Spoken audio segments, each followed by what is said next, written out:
today we are going to see osmosis and osmotic pressure. இதுவும் ஒரு qualitative property தான்.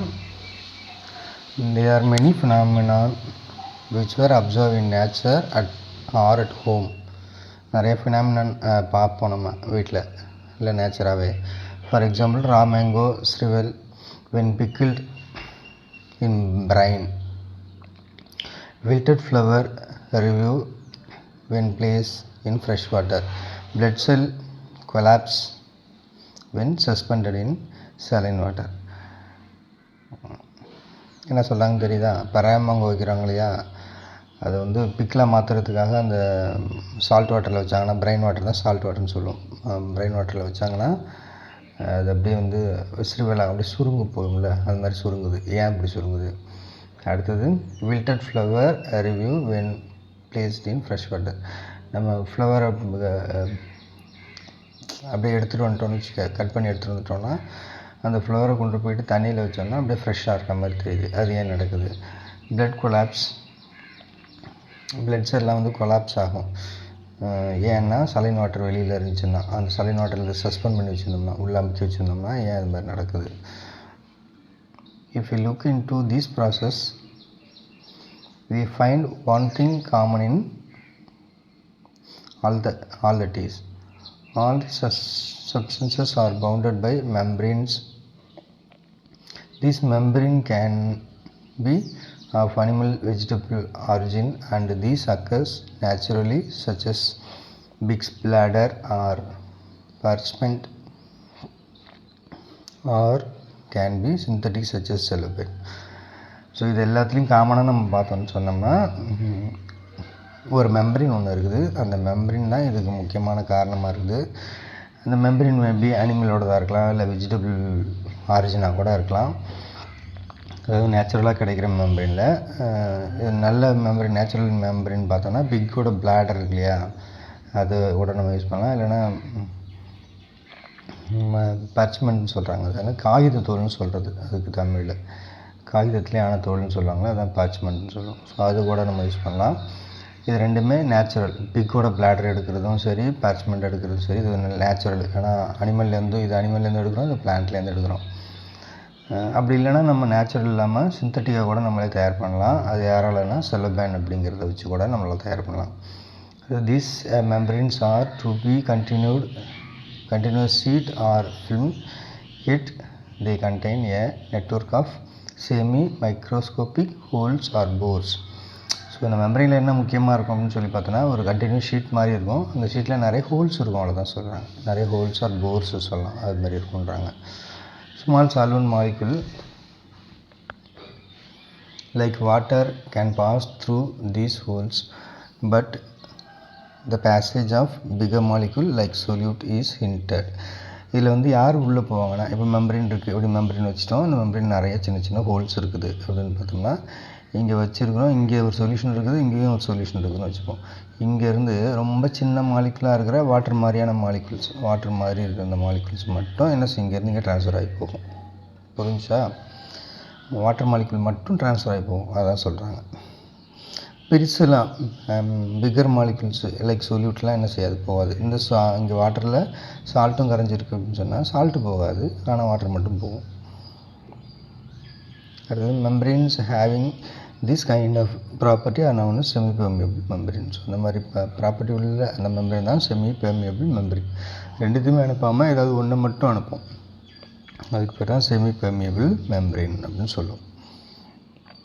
Assume that only solvent molecule can pass through these semi-permeable membranes. If this membrane is placed between the solvent and the solution as shown in figure 1.9, the solvent molecule will flow through the membrane from solvent to the solution. This process of flow of solvent is called osmosis.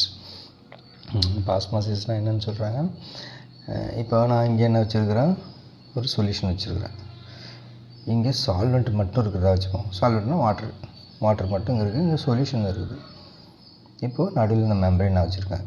அப்போ என்ன செய்யுதுன்னா, solvent molecule இது வழியாக இந்த சொல்யூஷனுக்குள்ளே போகும். இப்படி போனால் அதுக்கு பேர் தான் ஆஸ்மாசிஸ். புரியுதுங்களா? திரும்ப படிக்கிற மாதிரி solvent molecule will flow through the membrane from solvent to solution. சால்வெண்ட்லேருந்து சொல்யூஷனுக்கு போச்சுன்னா அதுதான் ஆஸ்மாசிஸ் அப்படின்னு சொல்லுவோம். இது என்ன சார் சால்வெண்ட்டுக்கு நான் எங்கே சார் போவேன் அப்படின்னா கூட இங்கே வச்சுங்க, இங்கே சால்ட் வாட்டர்னு வச்சுக்கோங்க, இங்கே பியூர் வாட்டர்னு வச்சுக்கோங்க. பியூர் வாட்டர் சம் சால்ட் இருக்கிறதா வச்சுப்போம். சம் சால்ட் இருக்கு, ஆனால் இங்கே கொஞ்சம் தான் சால்ட் இருக்குது, இங்கே அதிகமாக சால்ட் இருக்குது. அப்படி வச்சுக்கிட்டிங்கன்னா இங்கேருந்து ஒரு சால்வெண்ட் மட்டும் இங்கே போகும். So the solvent molecule is flow from low concentration to high concentration, low concentration to high concentration. இந்த பக்கம் லோ கான்சன்ட்ரேஷன், இந்த பக்கம் ஹை கான்சன்ட்ரேஷன்.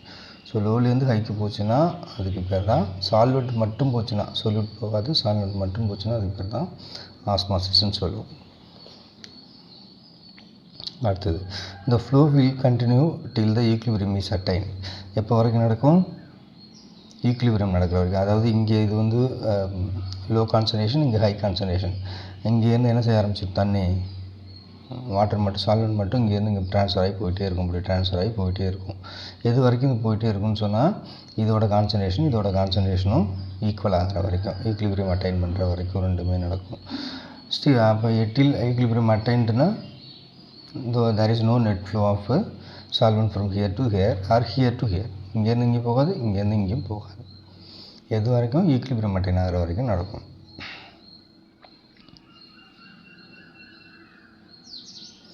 அது வரைக்கும் நடக்கும். அதுக்கப்புறம் இது நிப்பாட்டிடும். The flow of a solvent from its side to solution side across a semi-permeable membrane can be stopped if extra pressure is applied on the solution. This pressure that just stop the flow of solvent is called osmotic pressure of the solution. இங்கேருந்து இந்த பக்கம் போகுது இல்லை, இங்கேருந்து இந்த பக்கம் போகுது, அதை ஸ்டாப் பண்ணுறதுக்கு I am giving the force to hear. இந்த பக்கம் நான் ஃபோர்ஸ் கொடுத்தா இங்கேருந்து இங்கே ஃப்ளோ ஆகுறத நிப்பாட்டிடலாம் இல்லை, ஏன்னா இங்கேருந்து தான் இங்கே வராங்க. அப்போ இங்கே ஒரு ஃபோர்ஸ் கொடுத்தோன்னா இங்கேருந்து இந்த ஃப்ளோ ஆகுறத ஸ்டாப் பண்ணிடும். அப்படி ஸ்டாப் பண்ணால் அதான் ஆஸ்மாட்டிக் ப்ரெஷர்னு சொல்கிறோம். எந்த ப்ரெஷர் ஸ்டாப் பண்ணுதோ அதான் ஆஸ்மாட்டிக் ப்ரெஷர்னு சொல்லுவோம். The flow of solvent from dilute solution to the concentrated solution across the semi-permeable membrane is due to the osmosis. Flow of solvent from dilute solution, அதாவது ஒரு பக்கம் கான்சன்ட்ரேஷன் கம்மியாக இருக்கும், ஒரு பக்கம் கான்சன்ட்ரேஷன் அதிகமாக இருக்கும்.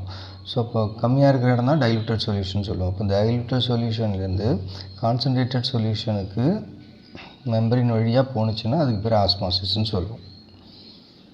டைல்யூட்லேருந்து கான்சன்ட்ரேஷனுக்கு ஞாபகம் வச்சுக்கோங்க. அதே தான் இங்கேயும் சொன்னேன், இது லோ கான்சன்ட்ரேஷன், இது ஹை கான்சன்ட்ரேஷன். ஸோ இங்கேருந்து தான் சால்வெண்ட் இங்கே போகும். அதை நிப்பாட்டுறதுக்கு இப்படி போயிட்டே இருக்குது அப்படின்னா அதை நிப்பாட்டுறதுக்கு நம்ம கொடுக்குற ப்ரெஷர் தான் ஆஸ்மாட்டிக் ப்ரெஷர்னு சொல்லுவோம். இங்கே லோலேருந்து ஹைக்கு போனால் தான் அதுக்கு பேர் ஆஸ்மாசிஸ்னே பேருன்னு சொல்லுவோம். The important point to be kept in mind that solvent molecules always flow from low concentration to higher concentration of the solution. ரொம்ப ரொம்ப முக்கியமான ஒரு பாயிண்ட்டை நம்ம ஞாபகம் வச்சுக்கணும். அது என்ன அப்படின்னு சொல்லி பார்த்தோம்னா, எப்பொழுதும் ஆஸ்மாசிஸ்னாவே from low concentration to high concentration தான் போகும். ஹைலேருந்து லோக்கு வரவே வராது. நீ எங்கே தான் வச்சுருந்தாலும் சரி தான். இப்படி நம்ம இங்கே ஒரு எக்ஸாம்பிள் கொடுத்துருக்காங்க. இங்கே பார்த்தோம்னா இது பியூர் வாட்டர், சரி இது இது சால்வெண்ட் மாலிகுல், இது சொல்யூஷன் கொடுத்துருக்காங்க. இப்போ இது low concentration, solvent low concentration, high concentration. இப்போ இங்கேருந்து தான் இங்கே போகும், இங்கேருந்து இங்கே வரவே வராது. இதுதான் மெம்பரின்னு வச்சுக்கேன், செமி பெர்மியபிள் மெம்பரின். இங்கேருந்து தான் இங்கே போகும் வழிய இங்கேருந்து இங்கே வரவே வராது. இது ஒன்றாவது பாயிண்ட். ரெண்டாவது பாயிண்ட்டு, இதை எடுத்து இங்கே வச்சு இதை எடுத்து இங்கே வச்சுருக்கோம். தட் மீன்ஸ் இங்கே சால்வெண்ட் இருக்குது, இங்கே சொல்யூட் இருந்தால் கூடயும் இங்கேருந்து தான் இங்கே போகும் வழிய முன்னாடி இந்த பக்கம் வந்துச்சு, இப்போ இங்கே என்ன வரும்னு கிடையாது. இதை ஞாபகம் வச்சுக்கோங்க. ஈவன் இப்படி கூட நீ சொல்லலாம். பீக்கர் ஒன்று இப்படி இருக்கிறதா வச்சுங்க, இப்படி ஒரு பீக்கர் இருக்கிறதா வச்சுக்குவோம். இந்த பீக்கரில் ஃபுல்லாக சொல்யூஷன் இருக்குது. இங்கே ஒரு மெம்பரின் வச்சுருக்கேன். மேலே சீ வாட்டர் இருக்குது, கீழே சால்ட் வாட்டர் இருக்குது, இது நார்மல் வாட்டர் இருக்குது, சால்வெண்ட் இருக்குது. மேலே சீ வாட்டர் கான்சன்ட்ரேஷன் அதிகம், இது நார்மல் வாட்டர், இது கான்சன்ட்ரேஷன் கம்மி. இப்படி மெம்பரினால் வச்சோன்னா இங்கேருந்து தான் இங்கே போகும்.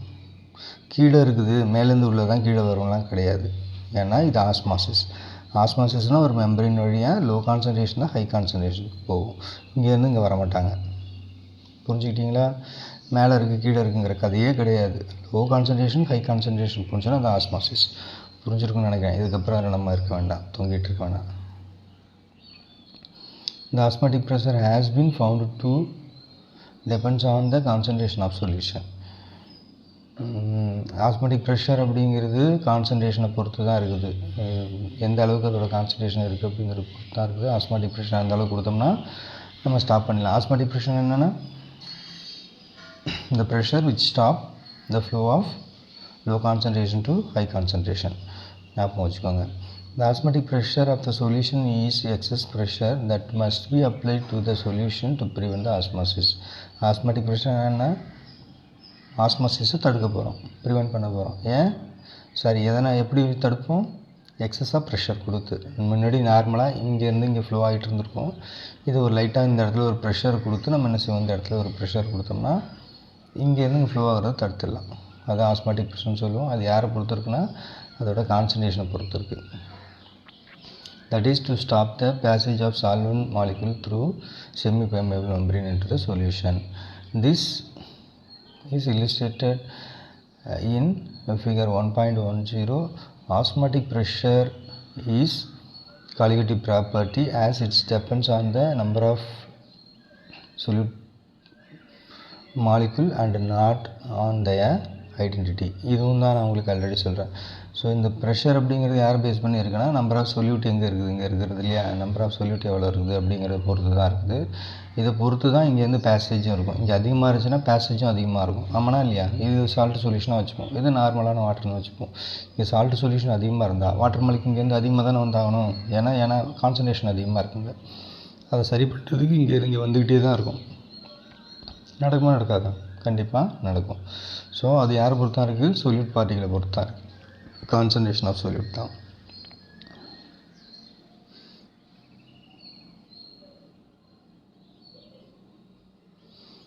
Okay. For dilute solution, it has been found experimentally that the osmotic pressure is proportional to the molarity. So இது வரைக்கும் மோலாரிட்டி பார்ப்போம். இங்கே பார்த்தோம்னா மோலாரிட்டி சொல்கிறாங்க. மோலாரிட்டி இது எல்லாமே கான்சன்ட்ரேஷன் டேர்ம் தான், கான்சன்ட்ரேஷனை டினோட் பண்ணுறதுக்கான டேர்ம் தான். ஒரு டைல்யூட் சொல்யூஷன் சொன்னோம்னா ஆஸ்மாட்டிக் ப்ரெஷர் யாருக்கு ப்ரொபோர்ஷனலாக இருக்கும்? Directly proportional to the molarity C of the solution given in temperature. ஒரு பர்டிகுலர் டெம்பரேச்சரில் அதோட மோலாரிட்டி எவ்வளோ இருக்குது அப்படிங்கிறத பொறுத்து தான் ஆஸ்மாட்டிக் ப்ரெஷரும் இருக்கும். மோலாரிட்டி அதிகமாச்சுன்னா ஆஸ்மாட்டிக் ப்ரெஷரும் அதிகமாகணும். அப்போ தான் அதை ஸ்டாப் பண்ண முடியும். ஆஸ்மாட்டிக் ப்ரெஷர்னால் stop the flow of net flow of solvent molecule. Okay, இதுக்கு ஒரு ஃபார்முலாவை போடலாம். இந்த பை சொல்கிறோம் இல்லையா, இந்த pi denotes for osmotic pressure. இது directly proportional to the concentration சொல்லுவாங்க. அப்போ pi equal to pi proportional to C. இங்கே பைங்கிறது நம்ம ஆஸ்மாட்டிக் ப்ரெஷர்னு சொல்லுவோம், சிங்கிறது கான்சன்ட்ரேஷன் சொல்லுவோம். ப்ரொபோர்ஷனுக்கு பதிலாக என்னென்ன எடுத்துக்க போகிறோம்? நம்ம ஒரு கான்ஸ்டன்ட் எடுத்துக்க போகிறோம், அது 6. அதுக்கு அடுத்து தான் கேஸ் கான்ஸ்டன்ட் சொல்லுவோம். அதை டீனா பர்டிகுலர் டெம்பரேச்சரில் எவ்வளோ நடக்குதுங்கிறதுக்காக சொல்ல. ஸோ இதுதான் ஃபார்முலா தான் நம்ம யூஸ் பண்ணுவோம். இது pi is the osmotic pressure and R is the gas constant. ஓகேவா? அடுத்தது இப்போது சிங்கிறது யார்? மோலாரிட்டியை கண்டுபிடிக்கிறது சி. அதாவது மோலாரிட்டிக்கு சொல்கிறதுக்காக தான் சின்னு சொல்கிறாங்க. அப்போ கான்சன்ட்ரேஷன் டேர்ம் தான் சி. மோலாரிட்டி சொல்கிறதுக்கு என்ன செய்வோம்? நம்பர் ஆஃப் மோல்ஸ் ஆஃப் சொல்யூட்டில் N2னா சொல்யூட்டு, N1னா solvent. So N2 divided by volume of solution in litre. ஞாபகம் இருக்கா? Number of moles of solute by volume of solution in litre. இது யார்கிட்ட சொல்கிறதுக்கு? மோலாரிட்டியை சொல்கிறதுக்கு. மோலாரிட்டி ஃபார்முலா என்னன்னு தெரியுதா? Number of moles of solute divided by volume of solution in லிட்டரில் வரும். சரிதானுங்களா? லிட்டரில் கிடைக்கும் நமக்கு. இப்போது நம்பர் ஆஃப் மோல்ஸ் ஆஃப் சொல்யூட்டுங்கிறத நான் என்னென்னு வச்சுக்கலாம்? N2ன்னு வச்சுக்கிறேன். Volume of solution in litre, அதை என்னென்னு வச்சுக்க போகிறேன்? வால்யூம் தானே, வால்யூம்னு சொல்ல போகிறேன். ஸோ அதனால் சீக்கு பதிலாக இப்போ நான் யாரை பண்ண போகிறேன்? N2/Vன்னு போட போகிறேன். ஸோ RT அப்படியே இருக்கும். அடுத்தது here V is the volume of the solution in liter containing N2 moles of solute, W2 gram of solute of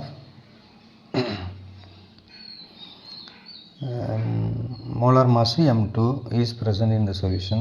Then N2 equal to W2 M2 and we can write. இப்போ என்ன செய்யலாம்னா N2 இருக்குல்ல, N2ங்கிறது யார்? Number of மோல்ஸா? Number of moles கண்டுபிடிக்க நமக்கு formula தெரியுமா?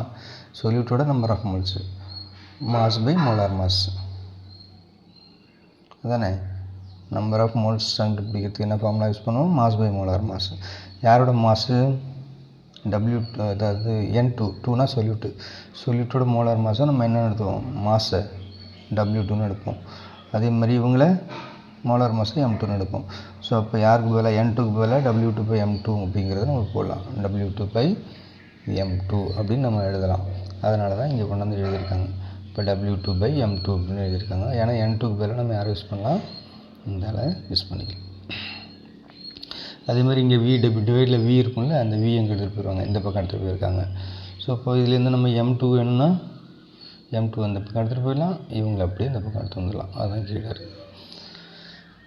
So thus knowing the quantity W2, T, pi and V can be calculated the molar mass of solute. So எது தெரியலனாலும் நம்ம கண்டுபிடிக்கலாம். இந்த ஒன்று தெரியல, மீதி இது 3, இது எல்லாமே தெரிஞ்சிருக்குன்னா கண்டுபிடிக்கலாம். ஆறுங்கிறது கேஸ் கான்ஸ்டன்ட், இது கான்ஸ்டண்ட்டான வேல்யூவில் தான் இருக்கும், அது மாறாது. ஒவ்வொரு கேஸுக்கும் தனித்தனி இருக்குது. அடுத்து டீங்கிறது டெம்பரேச்சர், அது அந்த பர்டிகுலர் டெம்பரேச்சர் எவ்வளோன்னு சொல்கிறது. ஸோ இதை வச்சு நம்ம ஈஸியாக கண்டுபிடிச்சிக்கலாம். Okay. Measurement of osmotic pressure provide another method of determining molar mass of solute. This method is widely used to determine the molar mass of protein. இது வந்து ரொம்ப இம்பார்ட்டண்டாக தேவை. ஆஸ்மாட்டிக் ப்ரெஷர் யூஸ் பண்ணி நம்ம மோலார் மாஸை டிட்டர்மைன் பண்ணலாம். Solute molar mass எவ்வளோ இருக்குது அப்படின்னு சொல்லி டிட்டர்மைன் பண்ணலாம். இதான் இந்த ஃபார்முலா யூஸ் பண்ண வேண்டியது தான். மோலார் மாஸ்னால் இதான M2 சொல்யூட்டு உள்ளது, இது கண்டுபிடிக்கலாம். அதே மாதிரி பெரிய மேக்ரோ மாலிகுல்ஸ்லாம் இருக்காங்க இல்லையா, ப்ரோட்டீன்ஸு, பாலிமர்ஸ்லாம். பாலிமர்ஸ்னால் நிறைய கார்பன் சேர்ந்து போயிட்டே இருக்கிறது. ப்ரோட்டீன்ஸ்னால் பெரிய மாலிகுலாக இருக்கும், கார்பன் நிறைய உள்ள மாலிகுலாக இருக்கும். ஸோ இவங்கெல்லாம் நம்ம கண்டுபிடிக்கிறதுக்கு we are using this formula.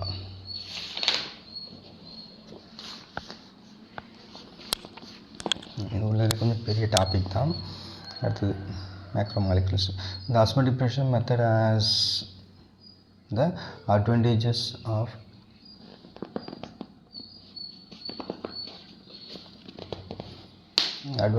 over other method, as pressure measured is around the room temperature and the molarity of the solution is used instead of molality as compared to other qualitative properties. Its magnitude is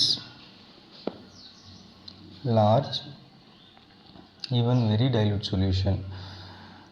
The technique of osmotic pressure determination of molar mass of solute is properly useful biomolecules, as they are generally not stable in high temperature and polymers have low solubility.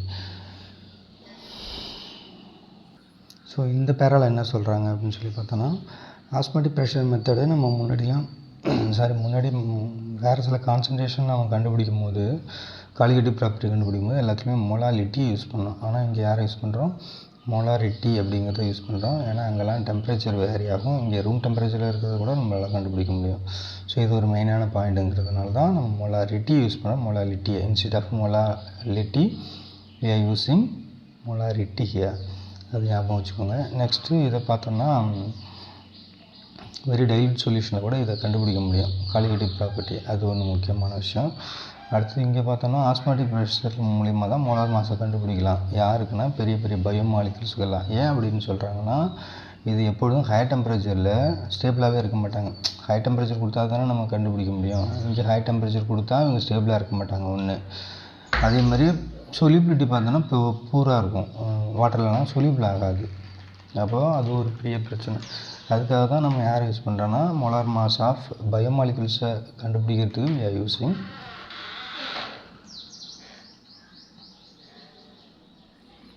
So solubility power கம்மியாக இருக்கும் அப்படிங்கிறதுக்காகவும், high டெம்பரேச்சரில் ஸ்டேபிளாக இருக்காது அப்படிங்கிறதுக்காகவும் நம்ம மற்ற மெத்தடில் use பண்ண முடியாது. Elevation of boiling point, pressure of freezing point, அதெல்லாம் பார்த்தோம்ல, அந்த மெத்தடில் மோலாலிட்டி யூஸ் பண்ணி பார்க்க முடியாது. இங்கே நம்ம அதோட மோலார் மாஸை கண்டுபிடிக்கிறதுக்கு நம்ம இந்த குவாலிட்டேட்டிவ் ப்ராப்பர்ட்டியாக இருக்கிற ஆஸ்மாட்டிக் ப்ரெஷர் மெத்தடில் தான் நம்மளால் கண்டுபிடிக்க முடியும். Two solutions having same osmotic pressure at a given temperature is called isotonic solution. So sometime பார்த்தோம்னா ரெண்டு சொல்யூஷன் வச்சுருக்கோம்ல, பிரித்து வச்சுருக்கோம்ல, அந்த ரெண்டு சொல்யூஷனுமே ஆஸ்மாட்டிக் ப்ரெஷர் சேமாக இருந்துச்சுன்னு சொன்னால் there is no net flow of solvent. இப்படி நம்ம கண்டெய்னர் வச்சுருக்கோம், நடுவில் ஒரு மெம்பரின் வச்சுருக்கோம்னா இந்த பக்கம் இருக்கிற சொல்யூஷனும் இந்த பக்கம் இருக்கிற சொல்யூஷனும் ஆஸ்மாட்டிக் ப்ரெஷர் சேமாக இருந்துச்சுன்னா அப்போ ரெண்டுத்துலேருந்து ஃப்ளோ அப்படிங்கிறது இருக்காது. அந்த மாதிரி இருக்க சொல்யூஷன் தான் ஐசோடோனிக் சொல்யூஷன் அப்படின்னு சொல்லுவோம். When such solution are separated by semi-permeable membrane, no osmosis occurs between them. For example, osmotic pressure associated with the fluid inside the blood cell is equivalent to that of 0.9 sodium chloride solution are called normal saline solution. So இப்போ நம்ம blood இருக்குல்ல, blood இருக்கிறதும் out சைடில் இருக்கிற fluid இருக்கு இல்லையா, பிளட்டில் இருக்க ஃப்ளூயிடு அவுட் சைடில் இருக்க ஃப்ளூயிடு இது ரெண்டுத்தோட கான்சன்ட்ரேஷன் எப்படி இருக்குன்னா ஆல்மோஸ்ட் இவ்வளோ ரேஞ்சுக்கு இருக்கும். அப்படி இருந்துச்சுன்னா ரெண்டு பக்கமும் என்ன செய்யாது, ரெண்டு பக்கமும் ஃப்ளோ அப்படிங்கிறது இருக்காது. ஸோ இதுக்கு பேர் தான் நார்மலான சலைன் சொல்யூஷன் சொல்லுவாங்க. எவ்வளோ பாயிண்ட் இருக்கணும், பர்சன்டேஜ் இருக்கும், 0.9% ஆஃப் NaCl இருக்கணும். வெளியில் இருக்கிற ஃப்ளூயிடோடது உள்ளே இருக்கிற செல்லு உள்ளே இருக்கிற ஃப்ளூயிடில் இருக்கிற NaCl. வெளியிலையும் ஃப்ளூயிட் இருக்கும், செல்லுக்கு வெளியிலையும் செல்லுக்கு உள்ளேயும் ஃப்ளூயிட் இருக்கும். அவங்க ரெண்டு பேரும் ஈக்குவலாக இருப்பாங்க. அப்படி இருந்தாங்கன்னு சொன்னால் அங்கேருந்து நெட் ஃப்ளோ அப்படிங்கிறது இருக்காது. ஸோ அதை தான் நம்ம சலைன் சொல்யூஷன் சொல்லுவோம்.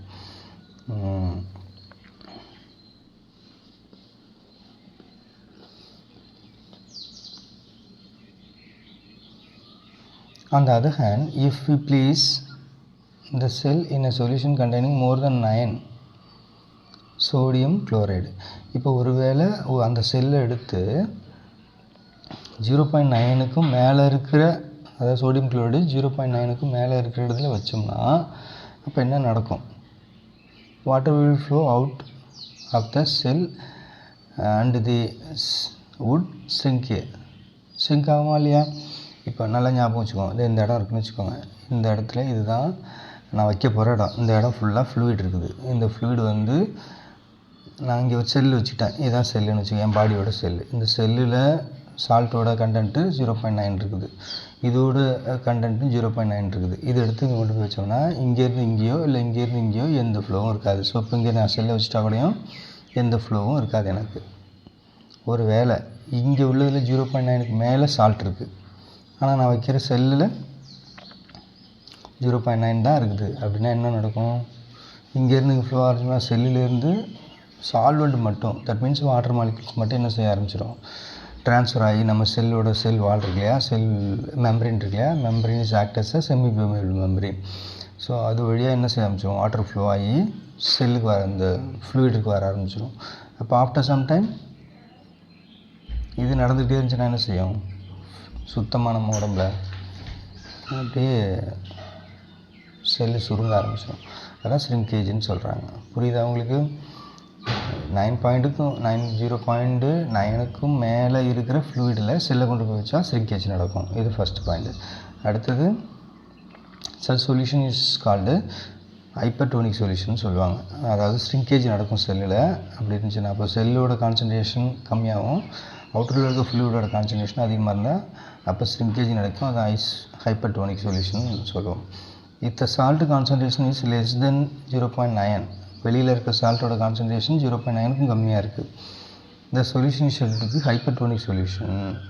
In this case, water will flow into the cell if placed in the solution and it would swell. இப்போ அதே மாதிரி தான் ஒரு சொல்யூஷன் வச்சுருக்கோம், இதில் 0.9க்கும் கம்மியாக இருக்குது, ஆனால் நான் வெளியில் வச்சுருக்க செல்லுக்கு வந்து 0.9க்கும் மேலே இருக்குது, இங்கே மேலே இருக்குது, இது கம்மியாக இருக்குது. இது கொண்டு போய் இங்கே நான் ப்ளேஸ் பண்ணால் இங்கேருந்து வாட்டர் எங்கே ஃப்ளோ ஆரம்பிச்சிடும், ஏன்னா இங்கே லெஸ் கான்சன்ட்ரேஷன், இங்கே ஹை கான்சன்ட்ரேஷன். இப்போ இங்கேருந்து வாட்டர் இங்கே ஃப்ளோ ஆரம்பிச்சிடும். இப்படி ஃப்ளோ ஆக செல் என்ன செய்யும், பிக்காக போகும்ல, அப்படி உப்பிட்டே போகும்னு சொல்லுவாங்க. ஸோ இதை நம்ம இந்த சால்ட்டுன்னு கூட ஒரு டிசீஸ் இருக்குது, சால்ட் இருக்க டிசீஸ்னு சொல்லுவாங்க. இப்போ தான் சுகர் வந்துட்டதுனால சால்ட்டுங்கிறது பெருசாக தெரிய மாட்டேங்குது. அந்த சால்ட்டி இருக்கிறவங்க பார்த்தோன்னா ஆல்வேஸ் அவங்களோட முகம் வந்து பார்த்தோன்னா உப்புன மாதிரியே இருக்கும், உப்பிட்டே இருக்கிற மாதிரி இருக்கும். அதுக்கு என்ன காரணம்னா அவங்க செல்லில் வந்து சால்ட் கண்டென்ட் அதிகமாகிடுச்சு, அவுட்டரில் இருக்க ஃப்ளூயிடோட சால்ட் கண்டென்ட் கம்மியாகிடுச்சு. அப்போது ஆல் த டைம் அது என்ன செஞ்சுட்டே இருக்கும், வாட்டரை வெளியில் விட்டுகிட்டே இருக்கும், ஃப்ளூயிட்லேருந்து செல்லுக்கு போயிட்டே இருக்கும். அப்படி போக போக போக ஸ்வெல்லப்பாகிடும், அவங்களோட செல்ஸ் எல்லாம் ஸ்வெல்லப்பாகிடும். ஸோ அதுதான் சொல்லுவோம். So hypertonic isotonic solution. ஐசோடோனிக்னா நெட் ஃப்ளோ இருக்காது, because of osmotic pressure is same in both the solution. அடுத்து ஹைப்பர்டோனிக்னா செல்லில் சால்ட் கண்டென்ட்டு கம்மியாக இருக்கும், அவுட்டரில் சால்ட் கண்டென்ட்டு அதிகமாக இருக்கும், அப்போ ஸ்ட்ரிங்கேஜ் நடக்கும்.